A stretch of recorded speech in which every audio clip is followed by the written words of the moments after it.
ಕೌಶಿಕ್ ಮೊದ್ಲು ಇಳಿಯಪ್ಪ ಅಲ್ಲಿಂದ. ನಿಮ್ಮಪ್ಪ ಹೇಳಿದ ಮಾತು ಕೇಳು. ಕಾಲ್ ಸುಟ್ಟೋಗುತ್ತೆ ಕೌಶಿಕ್, ಕೆಳಗಡೆ ಇಳಿ. ಯಾಕೆ ಇಷ್ಟ ಹಠ ಮಾಡ್ತಿದ್ಯಾ ನೀನು? ಹುಚ್ಚ ಹಿಡ್ದಿದ್ಯಾ ನಿನ್ಗೆ? ಇಳಿ ಕೆಳಗೆ.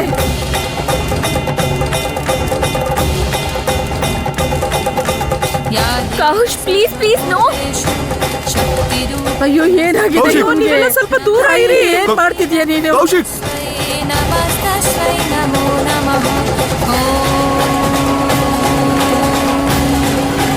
ಅಯ್ಯೋ ಇವ್ನು ಯಾಕೆ ಹೀಗೆ ಮಾಡ್ತಿದ್ದಾನೆ? ಕೌಶಿಕ್ ಏನ್ ಮಾಡ್ತಿದ್ಯಾ ಕಂದ?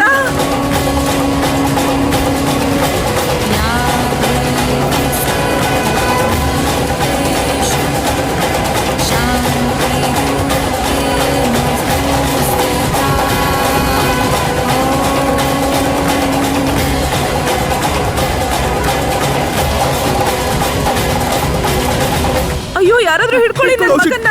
ಅಯ್ಯೋ ಅಯ್ಯೋ ಕೌಶಿಕ್, ಹೇಳ್ಕೊಂಬನ್ನಿ ಈ ಕಡೆ. ದೇವ್ರೇ.